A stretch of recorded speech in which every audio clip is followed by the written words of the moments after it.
Traditionally, New Zealand's forestry industry has been the most high-risk sector in New Zealand, and we have an injury rate that's twice the amount of other industries and 15 times higher fatality rate than other sectors, so that's quite significant. So today we want to talk about the journey that the forestry industry has been on in the last 8 years or so, and we want to hopefully tease out some insights that can be used across other industry sectors in New Zealand. So I've got with me Fiona Ewing, who's the outgoing National Safety Director of the Forest Industry Safety Council, and Mike Cosman, who's partner at Cosman Parks. And of course he was a panel member of the Independent Forestry Safety Review as well. So in 2014, the Independent Forestry Safety Review panel published a report on the findings of and the recommendations for the future. And Mike, I want to start with you. You were a panelist on that forestry review. Can you tell me about why you think that review was needed? So, I mean, fundamentally, there was a dirty secret. And that dirty secret was exactly what you've described in the introduction, was how bad the industry was in terms of the number of people that it was killing and injuring. And that had somehow been normalized over a number of generations. And the person who pointed out the dirty secret was Helen Kelly, who was the then president of the Council of Trade Unions, who was personally motivated by hearing some of the stories of intergenerational loss that had occurred in forestry, and the general lack of focus that was coming from regulators and others on that problem. And so she almost single-handedly created the motivation for the review because of the publicity that she gathered around that story. And this was coming only a couple of years after the independent task force had looked into Pike River and the broader review of the health and safety system as a whole. And government at the time, I think, was reluctant to have another publicly funded, publicly driven inquiry, but was putting a lot of pressure on the forestry industry to commission a review. And so basically what we ended up with was a review that was led by the forest industry, but pretty much with its feet being held to the fire by government to say, actually, this is unacceptable. And because WorkSafe had just been established at that point, the then chief executive, who was a former colleague of mine, Gordon MacDonald, who came from the UK, basically told the forestry industry, if you can't harvest logs safely, don't do it at all, and that they were in risk of losing their social license to operate. And so really that very strong language from somebody who was a very well-respected regulator, I think, was the catalyst for the industry to decide that actually it needed to get with the program and commission this review. And what motivated you to come on board? Basically fascination, because having had that opportunity to look at the system through the task force, the idea of then taking that down a level and actually applying the same kind of sort of detailed systems thinking analysis to an industry was a really attractive prospect, and therefore something that I was very, very keen to take on. It also coincided with the right time, because I was moving into a sort of more strategic kind of role at that stage, and so it was an ideal opportunity for me to take on a big project of that sort. And so it's a complex industry with many different stakeholder groups. How did you go about that review? So I guess with all of these reviews, I mean, you've got terms of reference which give you some degree of framing for what you're trying to do. But the starting point really is to try and get an understanding of what all the moving parts are. So, where are the points of influence that will achieve system change? Understanding what are the things that are blocking change within the industry, and then talking to as many people as possible in order to try and identify solutions which aren't just the solutions of the review group, but actually are solutions that are understood and are likely to be embraced by the industry as a whole. So there's a sort of an analysis, a synthesis, an options appraisal, testing those options, and then ultimately refining that into the final report. Fantastic. And interesting insights, not necessarily yet talking about the recommendations, but things that you might have learnt that you perhaps didn't think you were going to learn? I think not necessarily surprising, but I think the key thing, and the fact that the chair of the review group is an accountant by background, very successful business leader, George Adams, but somebody who understands the role that money plays. And ultimately what we were doing was identifying where those sources of influence, and therefore where the dollars went in that whole journey from planting a forest through to harvesting and selling a log, because ultimately the industry has to be sustainable from an economic point of view. It has to be sustainable from getting the people it needs to work in the industry, and the best way to do that is to make sure that the economic model supports the kind of process along the way which will hopefully deliver improved health and safety. And there was a model there with what had been happening for years around the environmental credentials of forestry. So the forestry stewardship mark had some kind of relevance in terms of being able to market your timber in more ethical markets, and we wanted to try and see whether we could put an ethical marker from a health and safety point of view onto the log that carried with it and potentially carried a premium. We weren't actually successful in that regard, but that was certainly one of the things that we were looking as a possible avenue to guide us during that process. Absolutely, and lots of different stakeholders in the industry with different opinions and that sort of thing. How did you actually operationally manage the process? How many people did you engage with? So the first thing was to try and build a stakeholder map. So from the people that we initially engaged with, to get them to download all of their contacts in different parts of the sector. I think we reported in the final document that we'd engaged face to face with about 8% of the whole industry. So that was about 500 or 600 people. Our contact list was about 1,000 people and organisations. So we networked extremely widely. It is a very tight-knit industry because actually it's concentrated in relatively small parts of the country, and a lot of people know each other. And so actually once you've got the right entry into the system, it's relatively easy for people then to say, oh, you should go and talk to them, or go and talk to them, and build up that stakeholder map as a consequence. Great. And in terms of the key findings of the review, can you share a little bit about that? Yeah, so I guess the key finding of the review is that the forest owners were the most influential people, not surprisingly, and that if they were being driven predominantly by the price of harvesting and the price at which they can sell the finished log, then that was causing them to make decisions about who to engage, which were very much based on short-term returns. If the log price was good, you get in as many people as you can to harvest as much wood as you can.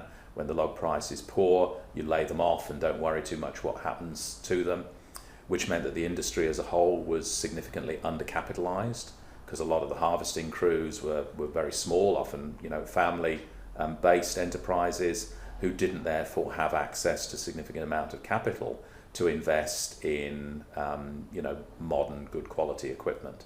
So it was an industry that was relying very much on people on the hill with the chainsaw, with maybe some 10, 15, 20-year-old equipment to support them, whereas what it needed was a shift to a much more mechanized industry where you've actually got layers of protection for the worker, particularly doing those two most hazardous roles, which was the tree falling and the breaking out.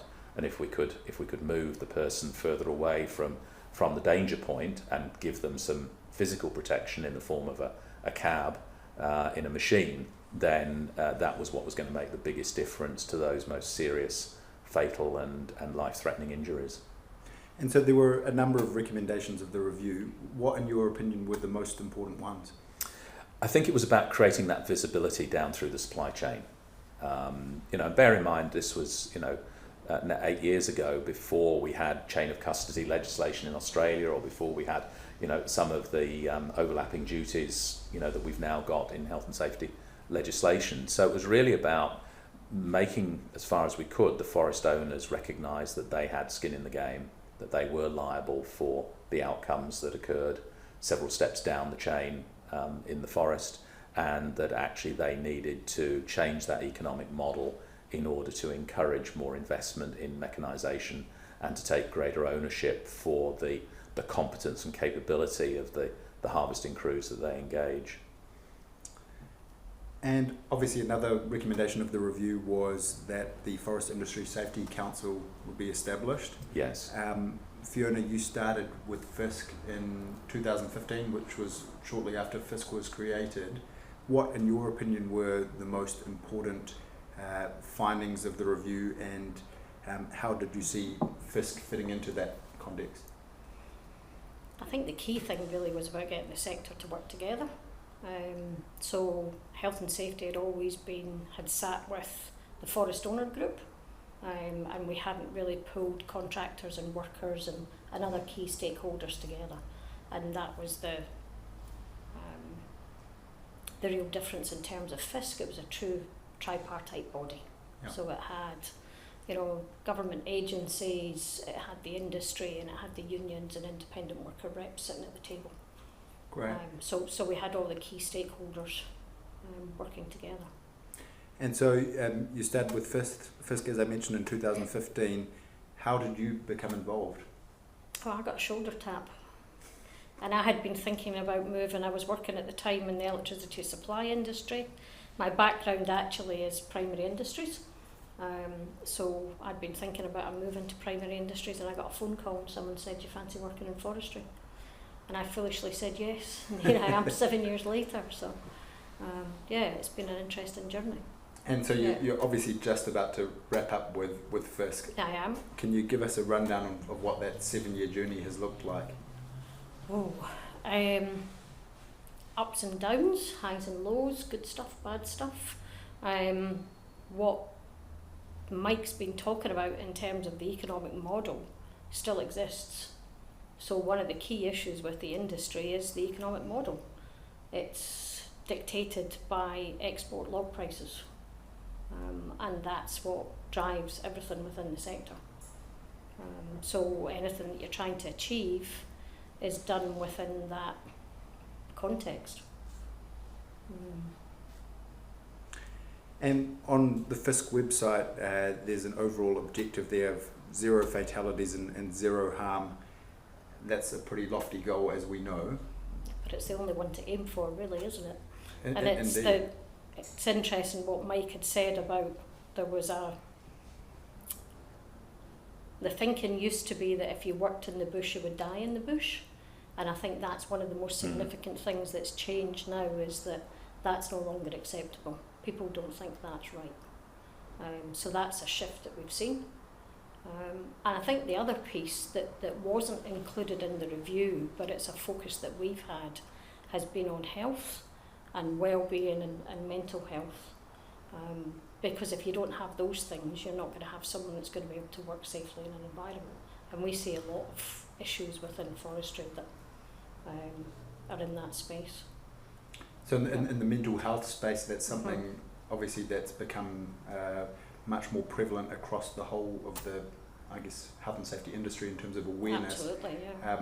That's something that's obviously also important in the forestry industry. Can you drill down a little bit more into that in terms of what's been happening? Well, often it goes again back to the economic model in terms of, so the contractors that are working with the larger corporates, they can ride out these differences in price changes, whereas the smaller crews can't. And as Mike described, what happens is if the log price falls, smaller owners won't harvest. So you've got all those financial issues that people have to deal with. Yeah. In terms of the hard safety metrics, looking back, when you started at FISC in 2015 and today, what can you tell us about how things have changed? So we work off the ACC statistics. Yep. So what we can see is that there has been a drop in the more than a week off work. The fatality numbers have dropped very, very slightly, but it's still not acceptable that people don't get to go home at the end of the day. Yeah. So that's an area that we still need to work on. And for me, one of the things that I've been speaking with the sector about recently is, to me, that shows that what we're doing to drive down the less serious injuries, we need to do something different for the fatal risks. So it used to be tree faller and breaker out. We're now actually starting to see the new risks being introduced from mechanisation. So we've had 2 fatalities in the sector with maintenance on big equipment. So we introduce something that we think is a solution, but we have to recognise that that brings new risks and be prepared to deal with those as well. Absolutely. And so over the last 5 years, what would you say are the achievements that you're perhaps most proud of for yourself personally, but also for the industry? So I think actually getting the industry around the table to all speak to each other. Some people call forestry the alphabet industry because it's got so many individual different associations. Getting the sector to start thinking as one, because 7 years ago they were talking about there's the corporate end and there's the woodlot end, but in actual fact it's all the same sector. Yeah. They're doing the same kind of things, and certainly in terms of social licence to operate, the public doesn't know which part of the sector incidents are happening in. They just see forestry. So it's really important that the sector continue to do that and work together. We've done a couple of things in terms of the contractor certification piece. So that's now in its 2nd iteration. So that's there was an industry review of the process. We've taken on board all of those recommendations, and we're rolling those out now. Looking to establish a maturity model that contractors can work towards. So that's all in train. I think, as I mentioned, the health work. We've done good co-design work with the regulator, so WorkSafe's been very supportive of our work. And the Toro AFI roles, so the regional health and safety champions, that we had hoped would be a model for other sectors, but like everything, it's trying to find the funding for those. And that was obviously something that you got an award last year at the Safety We did, Awards. yes. So the guys were recognised for that. So I mean, they've done exceptional work in terms of that wellbeing space, and what it's shown is that if you're authentic when you go out to the crews and you can actually engage with them, it's a route into other conversations, and I think that's really important. When Wade and Richard came on board, it was a co-design project, so when we recruited them we said you have to be involved in the co-design as well, and they both said we don't want to go on site and talk about health and safety because of the perceptions of people that did that, which was you're coming to tell us we're doing our job wrong again. And so they lead with a wellbeing lens, and it builds trust, and then they can have conversations about other things. And build that worker engagement piece, which is really important. And so that was one of the findings as well, right? The lack of conversations and the lack of collaboration across the different stakeholders within the industry itself. Yeah. You talked about one approach here that has had a good impact. Are there any other areas where you could think about where you increase the engagement across the supply chain and across the different organisations within the forestry industry?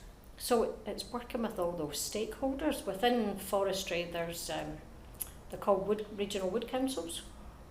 So we've been working with them. They've been setting up health and safety groups associated with the wood councils.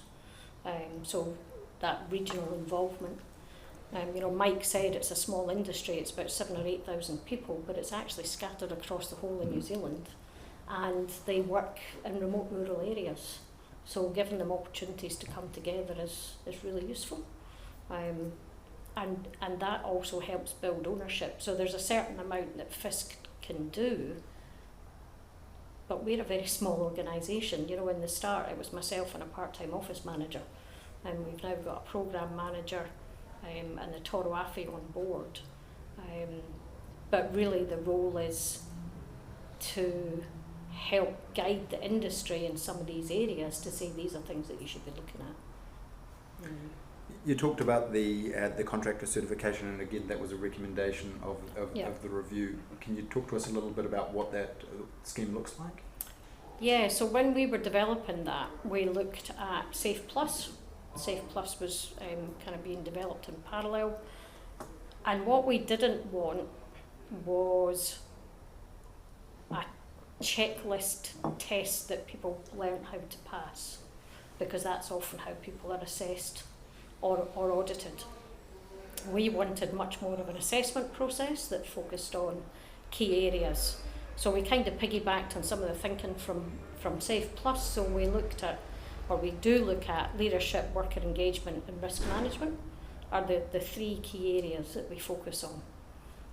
And very much asking people how they do things. So going to a business owner and saying, how do you deal with all these aspects within your business? And then doing the triangulation with generally the foreman, because they're the one on site most of the time, to say what's your understanding of this, and then speaking to the workers. So a slightly different approach from just being on site and seeing what happens on site. And so sitting here now, 7 years almost after you first started, you've achieved a lot. Are there any areas that you would say, hey, I would like to have done more in this particular space? Absolutely. I think we're only just now starting to look at the upstream duties in the supply chain. So the focus had been on worker certification, contractor certification, working on some of the guidance material that we needed around HASWA, and only now are we really getting into that space of better work and the understanding with the larger forest owners of the influence they have. And follow the money. They're the ones that pay the bills, so they've got, moral, legal, financial responsibilities. You're working in an industry where, perhaps there are people where maybe English isn't their first language, or people may not have finished school, they may not be computer literate.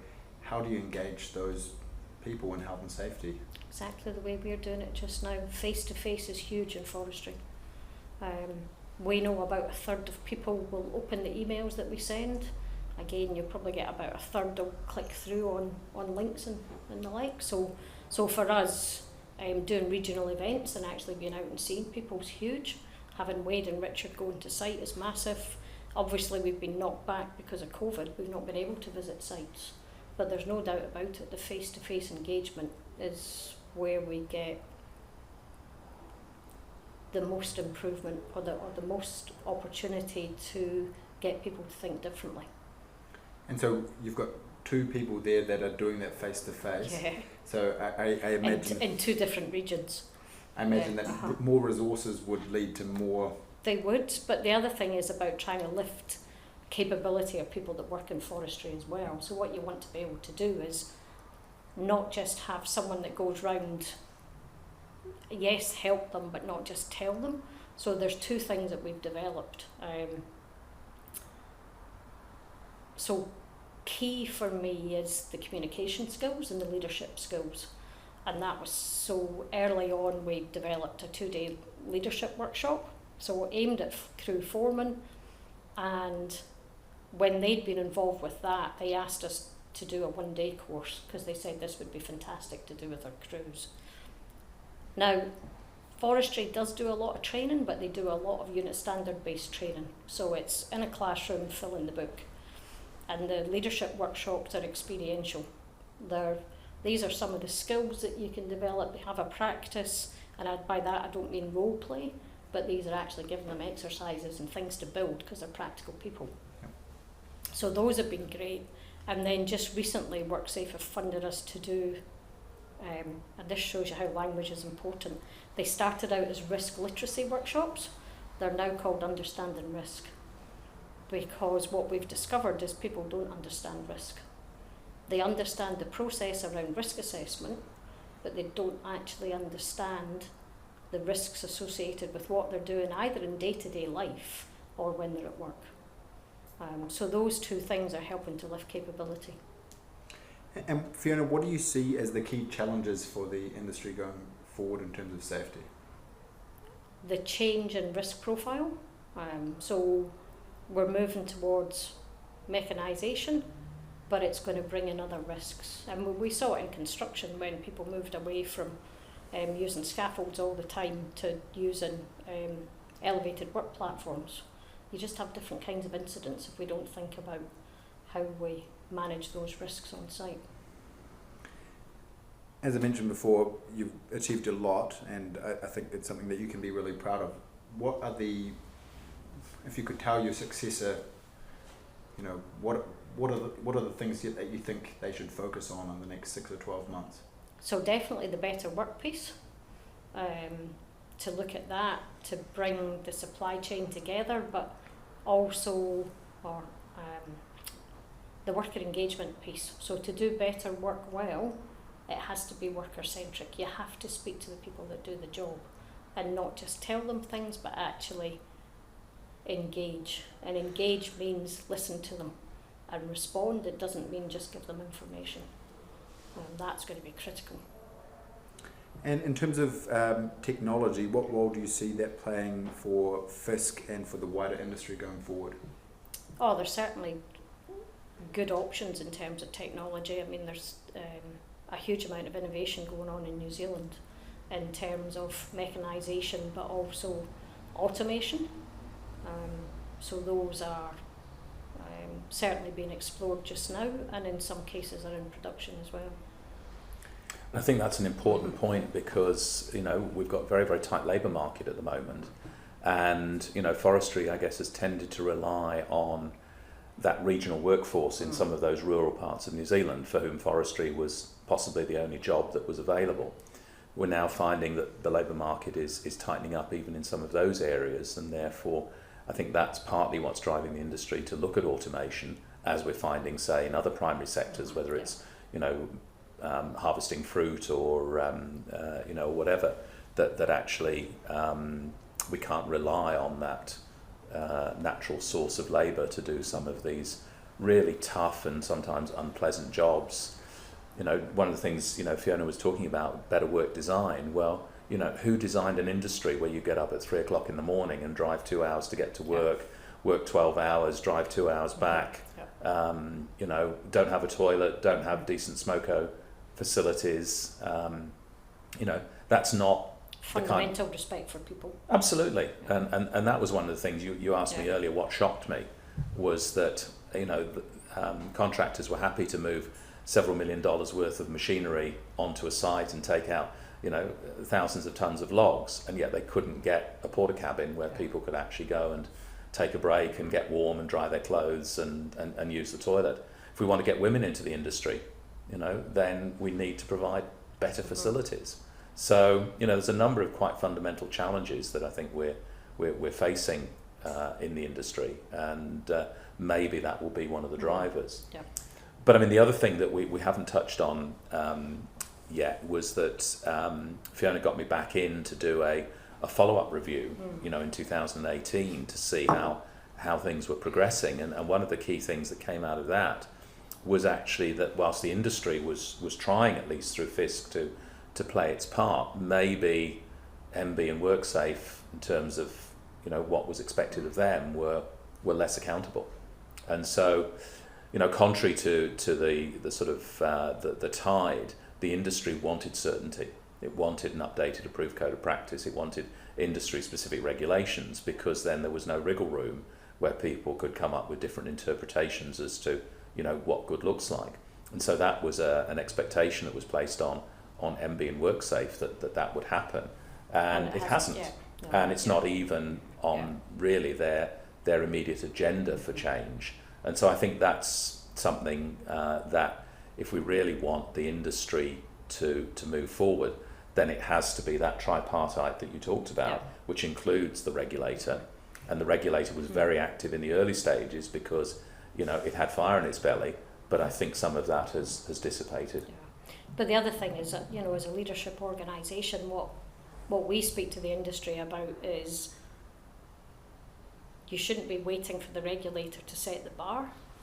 You should be looking at what your risks are and understanding those risks within your business and managing them well. And we certainly have parts of the industry that innovate very well, and others, as you say, are waiting for the ACOP to be, revised to look at new ways of doing things. But for me, that you should be able to innovate in an industry on your own without waiting for the regulator to give you a steer. Yeah. And Mike, in the original review that you did, the panel says that they have a vision for a safe, sustainable and professional forestry industry sector by 2017, achieved in partnership by government, industry and workers. How do you feel that the industry has gone? And you touched on the regulators and your views on that. What does the future look like?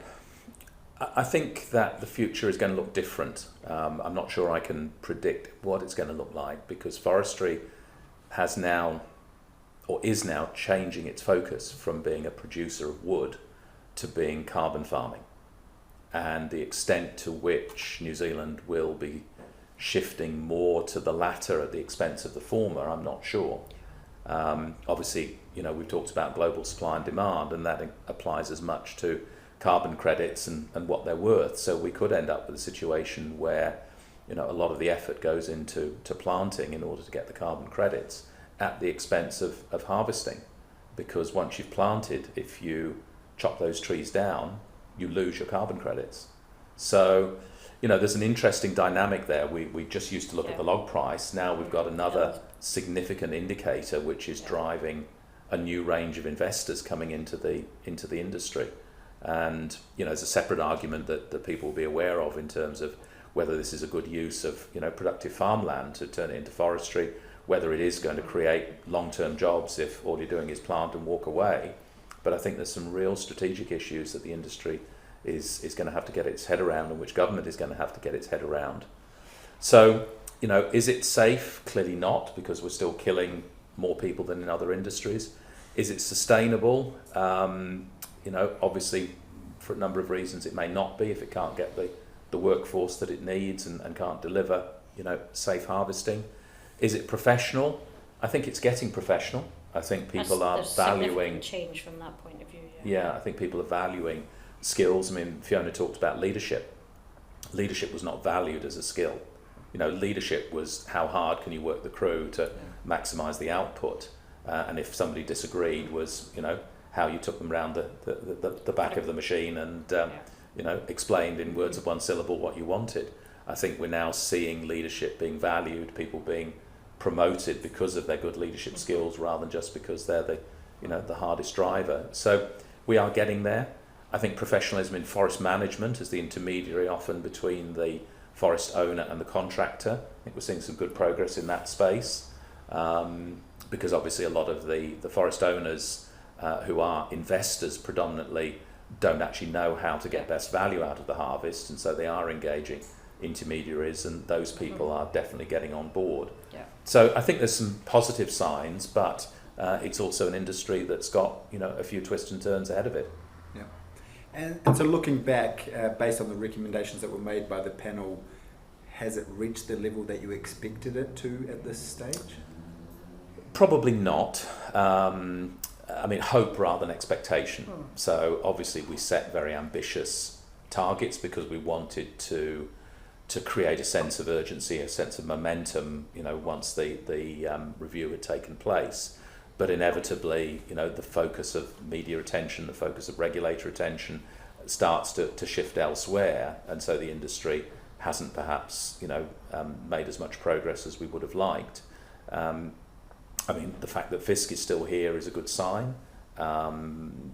Obviously its funding is still a bit hand to mouth because it's dependent on forest owners using part of the log levy to fund it, and that's something that I think it'd be really good to actually put FISC onto a much more stable medium to long term funding basis at a level that was appropriate for the value that the industry generates, because it's not just about the number of people, it's the $1 billion of value that the logs create. And I think that can be said for all the sector leadership bodies. We're all in the same boat in terms of securing funding. So that's something that takes up time, whereas you'd rather be doing the job. But And it also gives you the basis Yeah. to be brave Yeah. and to be outspoken, Mm-hmm. because, you know, if you're in a situation where you don't want to bite the hand that feeds, and in this instance, you know, the forest owners have, in many ways, you know, failed to come to the party, you know, in terms of things like committing their members to only using accredited contractors by a certain date.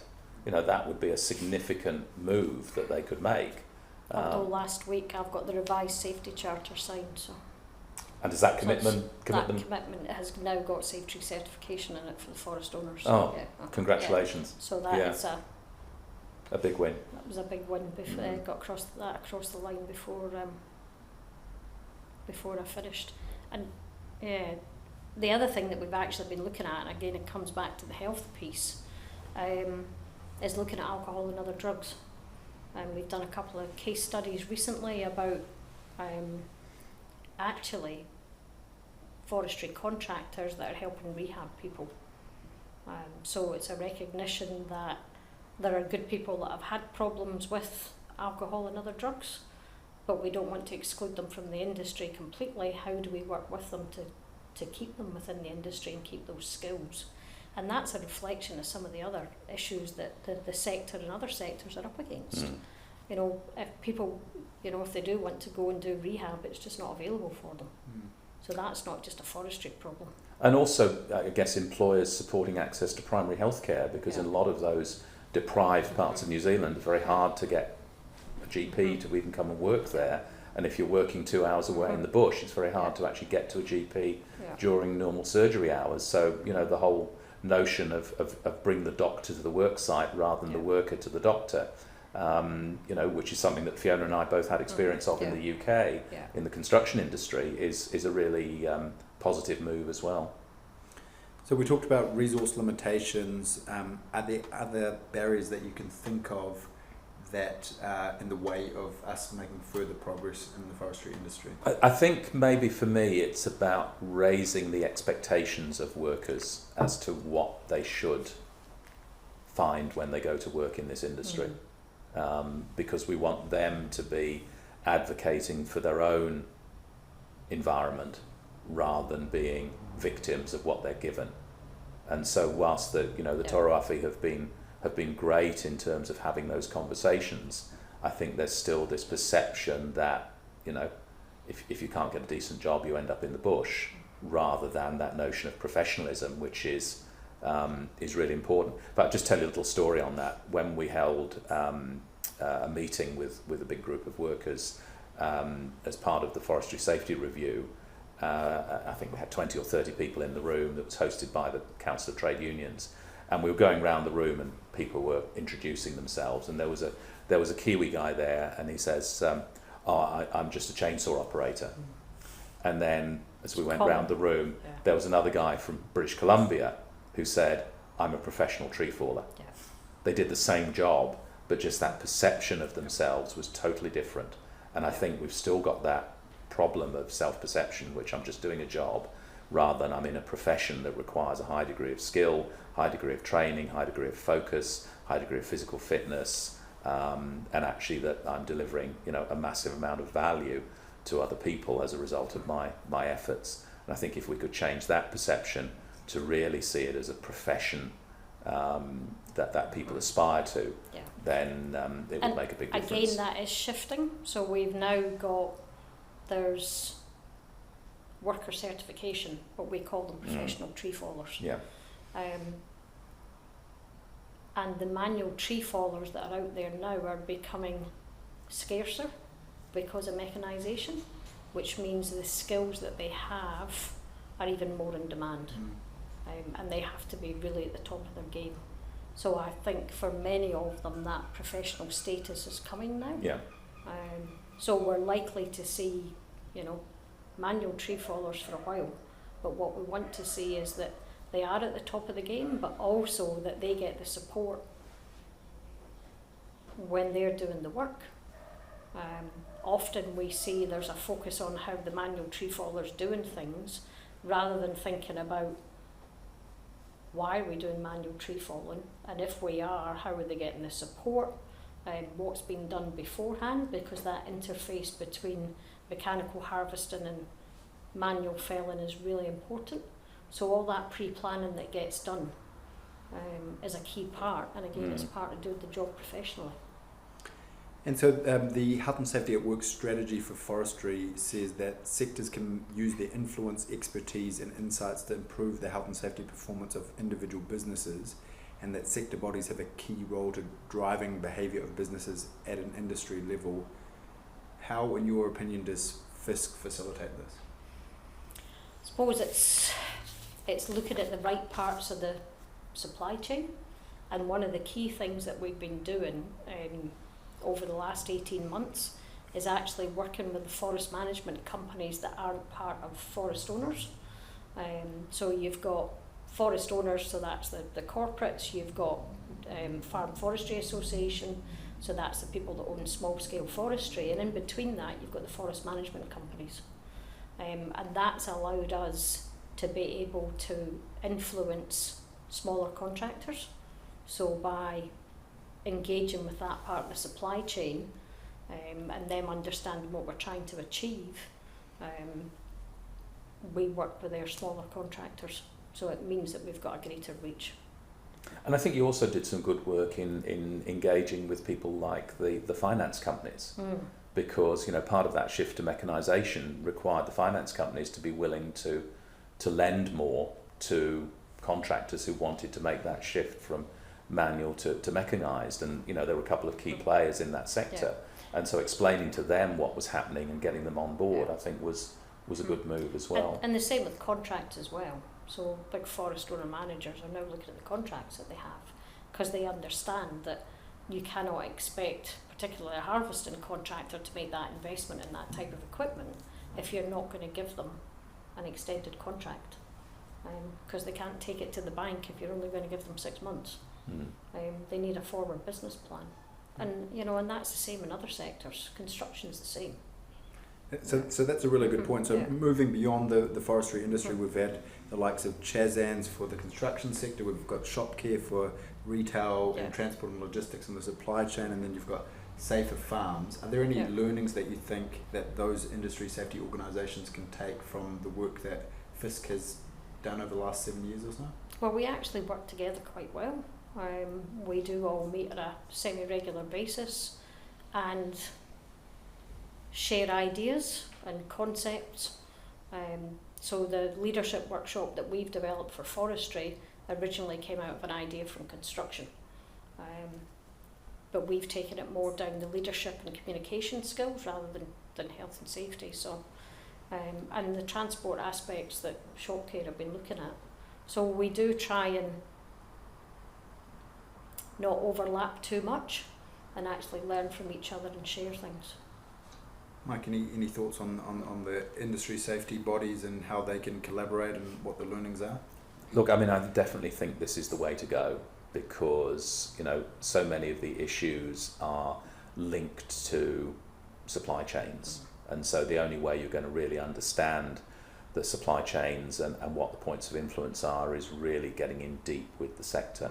And so it's not, as Fiona was saying, it's not just a safety conversation, it's actually a conversation about what drives the sector. So, the alignment between, say, the construction accord and Chazans. So we're thinking about what's the pipeline of work, what does the future construction industry look like, what's it going to need in 5, 10, 15 years' time. That's the big picture stuff that's really going to get the industry motivated. The health and safety part becomes part of that. I think, again, Fiona's talked about the design of work, and that is so crucial, because so many of the decisions that influence the person at the sharp end doing the job are made time and distance a long way away from where they are. And if we just keep responding to the here and now, we'll just forever be dealing with the same types of issues.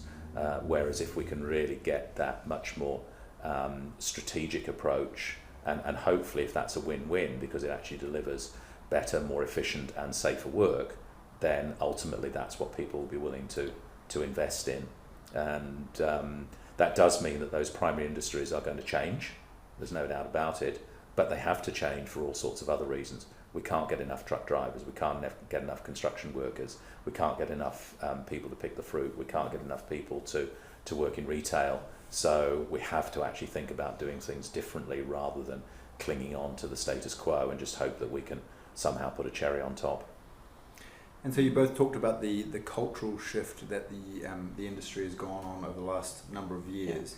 Are there learnings that we can take from the journey that the forest industry has been on that can be translated into individual organisations?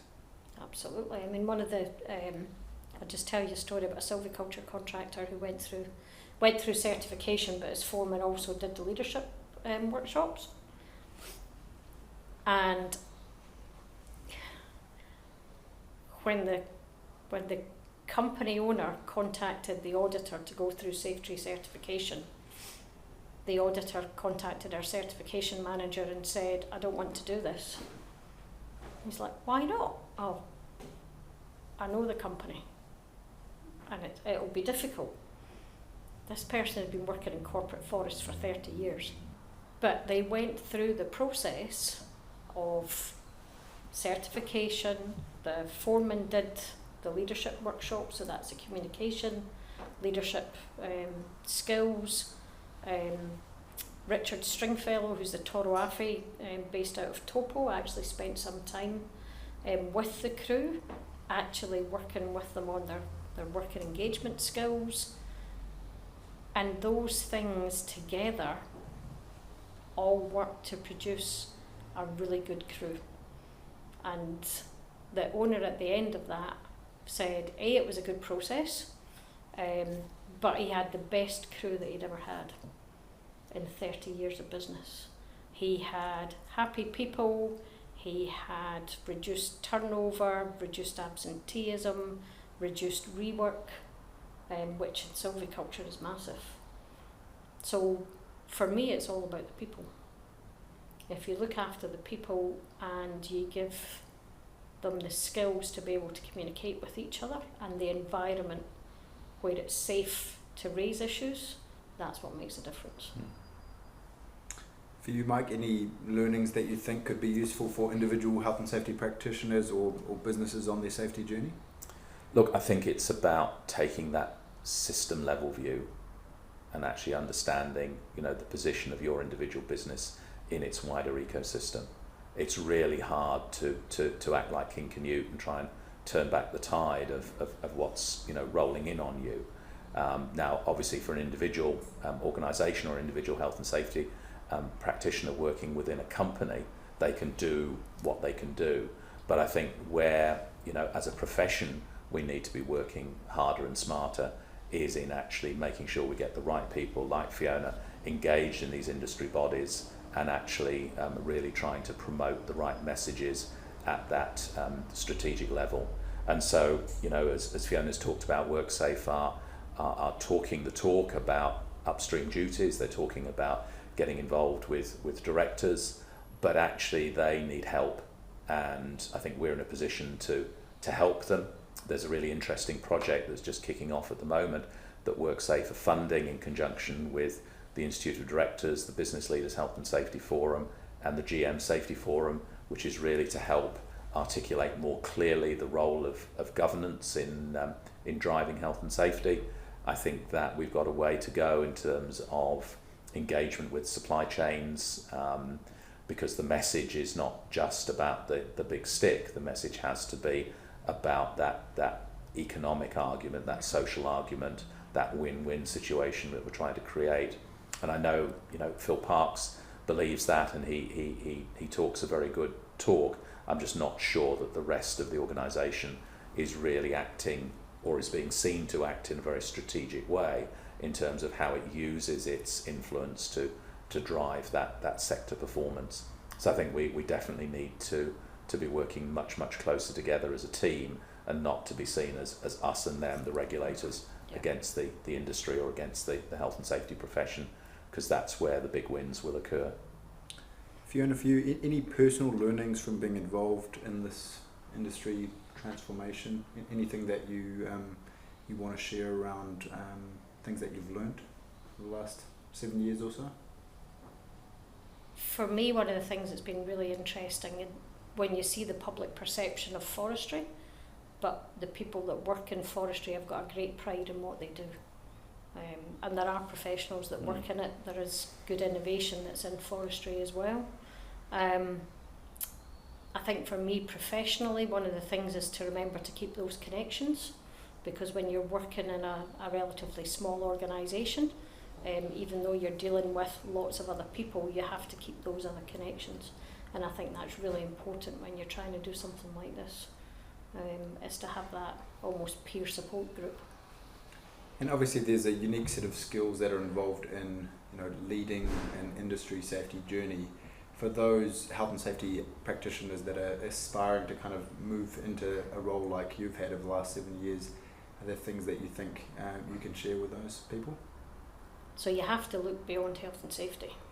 You have to understand the sector that you're working in. You have to understand the businesses, the economics. You cannot do this just by doing safety work.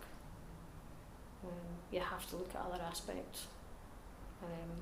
Yeah. And Mike, you've obviously been involved in the safety space for, you know, probably over 43. 40 decades. Yeah. And so being involved in the review and the skills that you needed to do something like the work that you've done there, anything that you can share? Look, I've been exceptionally fortunate because, you know, I started having sector-wide roles going back into the 1980s when I was with the Health and Safety Executive in the UK. So, you know, I headed up the group dealing strategic with the health service. And then just before I came to New Zealand for the construction sector. So it's sort of been something that I guess I've been, you know, prepared for over a number of years. And that's the thing that excites me, because yes, I'm a health and safety professional at heart, but actually if you want to achieve change, then you actually have to be able to take a bigger picture view. And what I really enjoy from a personal perspective is that ability to be sort of up there in the helicopter, taking that strategic perspective one day and actually being down there on the ground, getting my boots dirty the next. And I think that's what you need to have, is that balance where, you know, you keep it real, you're still talking to real people and understanding real problems, but you're then able to translate that up into engaging with a board or engaging with a sector group and talking their language. We can't talk the language of health and safety because, you know, that's not what they do. Yep. We have to understand economics, we have to understand increasingly global issues. You know, I've had 3 conversations in the last week, you know, about modern slavery. You know, people go, well, that's not health and safety. Well, of course it is. Of course it is. You know, the environment, social and governance agenda. Yeah. You know, human capital management, that's health and safety. So, you know, there's an awful lot happening in that big picture space around globally trying to put some ethics back into business. That's what New Zealand trades on, is our ethical approach, our green approach, our sustainability approach. So, you know, actually there's some great opportunities if we can find the ways to leverage that message into, you know, a variety of other conversations. But from the perspective of the main stakeholders in the industry, what learnings would you want to share, and how would you communicate to them what the industry needs to do in order to become safer going forward? So I actually said this to the Forest Owners Exec last week and talked to them about their moral obligations and their social licence to operate. If they want people to continue working in forestry, then they have to look at the sector as a whole and continue to work together to improve things. And part of that is speaking to the people that do the job on a day-to-day basis and really listening to them. Mike, any final thoughts from your side? Look, I mean, I think there's some other parts of the system that we haven't really touched on, which may not be optimal at the moment. So, you know, Fiona mentioned earlier on, you know, NZQA, and, you know, having run a private training establishment, I now look at that system and realise that, you know, it's self-sustaining. It's not necessarily working in the best interests of workers because of this focus on, you know, getting the credits, bums on seats, rather than actually building competence. And so I think if for anybody who's involved in any way in training, if we could shift the conversation from how is what you're doing building competence rather than delivering training. And, you know, hopefully with the new National Polytechnic, there might provide some opportunities to revise the way in which that that tertiary, vocational training is delivered. But I think that, so much money is invested in training. I'm not sure it's necessarily delivering good value in terms of actually building capacity and capability in our workforce to do these increasingly complex and challenging roles that we expect people to do. And it's interesting because one of the things with the review of vocational education is a real focus from Forestry, exactly in that space, and really pushing for much more in the way of coaching and mentoring roles. So not just doing your unit standards, but how do you build that competency? And having workplace Yeah, assessors who've got that credibility, which is actually a great opportunity for some of the people who've come off the tools, either because they've been injured or because they're physically not able or because the industry doesn't need them as much, to actually transfer their knowledge and skills into the next generation of people in the sector. Fantastic. Well, I want to thank you both for your time. And Thank you. Fiona, you've obviously had that 7-year journey with FISC, and I'm sure it'll be bittersweet for you wrapping up in the next week or so. Yeah, there's an element that there's still work to do, but no, it's time to move on. So wish you all the best for the future, you. for your future role. Thank you, Mike, also for joining us. My pleasure. It's been a pleasure speaking with both of you, and have a productive afternoon.